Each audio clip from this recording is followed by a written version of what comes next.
Salut à tous, j'espère que tout le monde va bien. On se retrouve aujourd'hui pour la market update sur BTC, le Forex et le Gold. Donc BTC, il est venu vite le weekly level, il a pris la liquidité d'ici. Pour le moment, on essaie de rebondir, mais il reste des liquidités à aller chercher, donc je pense que c'est un fake rebond. Regardez ici, on a la dernière liquidité qui est là, la bougie qui a pris la liquidité qui est ici, donc on a une nouvelle POI ici et on l'a pas touché encore cette POI. Sachant que on a ce NPOC qui est là dans ce FVG et qui n'a pas été hit. Je pense que cette leg là, elle va se refaire chasser encore une fois. Donc, on pourrait faire quoi potentiellement? Tu vois ici, au-dessus d'ici, on a pris la liquidité et là, on a une nouvelle liquidité toute seule, cette mèche. Et au-dessus, il n'y a rien. Donc, on pourrait revenir dans cette zone avant de redescendre là, comme ça. Comme on pourrait descendre directement là et ensuite remonter. Mais bon, si je devais le short, ça serait dans cette zone, s'il revient là-dedans. S'il revient pas là-dedans, il n'y a pas de short. Ensuite, si jamais on vient là-dedans, qu'est-ce qu'on va viser? Minimum la high, le high ici, là, ici. Parce qu'au-dessus de ce high, on a des FVG, il n'y a plus de pullback, donc c'est des liquidités. Donc soit ici, soit ici. Dans tous les cas, il faudra qu'on y retourne. Donc pour le moment, sur BTC, on peut avoir une zone de longue juste en dessous d'où on est, et on peut avoir une zone de short juste au-dessus d'où on est. Ok les gars? Donc pour moi, c'est toujours ce range. Faut jouer votre range dans le sens des liquidités. Là, on crée des plus bas, plus haut depuis un petit moment. Là, on crée des plus haut à chaque fois. Donc, on chasse les plus hauts et on chasse plus les plus bas. Donc, ça, c'est l'objectif sur le prochain rebond. Ça, c'est la zone de l'objectif pour rebondir. Maintenant, on verra si, quand on arrive dedans, on va rebondir ou pas. Ok?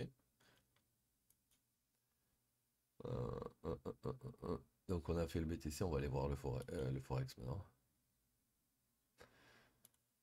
Euro USD. Donc Euro USD, tu vois bien que là, on est dans un range. On a cassé en dessous, ici. D'accord? Donc, ici, potentiellement, c'est mon IDM. Au-dessus de mon IDM, je peux avoir une POI. Ça peut être celle-ci.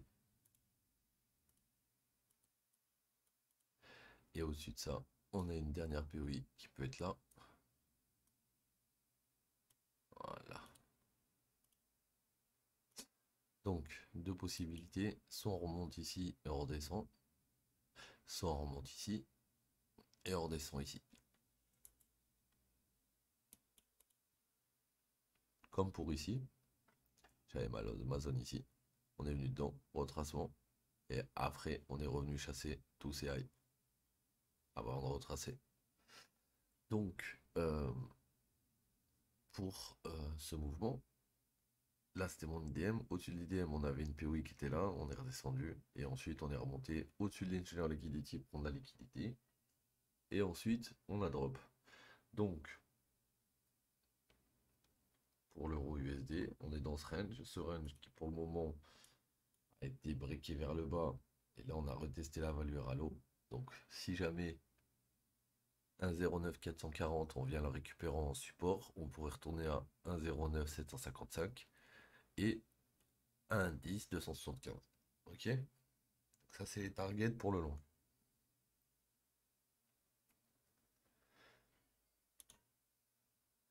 J'ai BPUSD qui est dans le même cas de figure. On a une chasse du lot à gauche, ici.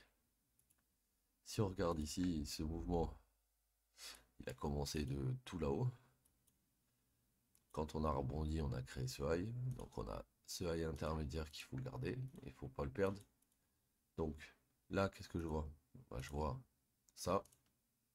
Tac, tac, tac, tac, et tac. Quelque chose comme ça. Donc, pourquoi quelque chose comme ça? Là, si on regarde, on a une montée. Sur cette montée, on a créé plein de liquidités. Quand on est redescendu ici, on a pris toutes ces liquidités. Donc maintenant, le but de ce rebond, c'est d'aller prendre les liquidités de la leg qui est descendue. Et là, on regarde ici, il n'y a plus de liquidité aussi. Donc, s'il n'y a plus de liquidité, on peut repartir au sud. Donc, vu qu'il n'y a plus de liquidité de ce côté-là, qu'est-ce qui me reste en liquidité? Il me reste tout ça. D'accord, tout ça. Donc, il faudrait qu'on revienne là-dedans. Donc, si on revient là-dedans et que ça tient, l'objectif, ce sera d'aller où? Au-dessus du 6 du coup. Ok. Donc, dans le cas où on descendrait dans la box du bas en premier, on pourrait faire quelque chose comme ça. On prend la liquidité, on redescend, on remonte au-dessus, on laisse et on va là. Ou alors, on revient directement là. Et on revient tester ça. Donc là, j'ai deux possibilités. Sachant que on vient de toucher le bas, j'aimerais bien qu'on revienne à B, C, redescendre ici. Et avant de repartir, ça serait parfait. On va finir avec le gold. Le gold, le gold, le gold. Ok. Donc le gold, comme tu peux voir, baissier, baissier, baissier, baissier. Donc là, on est venu chasser des highs, mais on n'a pas réussi à chasser le low. Donc là, regarde, première liquidité. En dessous, c'est la zone de trade. On est dedans. Donc là, on a une oblique qui nous bloque depuis un petit moment. C'est-à-dire qu'il y en a des stops au-dessus, au-dessus, au-dessus, au-dessus, au-dessus de tous ces highs. D'accord? Donc si on rebondit, l'objectif, ce sera d'aller liquider tous ces highs. Et une fois qu'on les aura liquidés, on n'est pas obligé de repasser au-dessus, hein. On peut s'arrêter là et redescendre. Donc là, on a une belle trendline qui nous tient le prix depuis un petit moment. Regarde. Dès qu'on va la casser, il y a des chances que ça fasse comme précédemment ici. On casse, on vient retest et après on part. Donc là, moi, ce que j'aimerais, c'est une belle cassure, d'accord? Un truc qui remonte au-dessus des highs dans un premier temps. Ensuite, on redescend dans la zone où il n'y a plus de liquidité sur la leg avant de repartir, comme ici là. On monte, on redescend sous la liquidité qui est ici, dans cette zone, et on va plus haut. Ok les gars? Donc ben, patience sur le gold. On aura sûrement un play, soit aujourd'hui, soit demain. Il faut juste attendre que la première leg complète se forme, comme ici. Et ensuite, le retracement sera facile de le choper. Parce qu'après, tu mets une FIBO, par exemple, et tu l'as parfaitement. Une OTE, par exemple, c'est parfait. Donc voilà, c'était la market update d'aujourd'hui. J'espère qu'elle vous aura aidé. Et je vous dis à demain. Prenez soin de vous les mecs. Ciao l'équipe.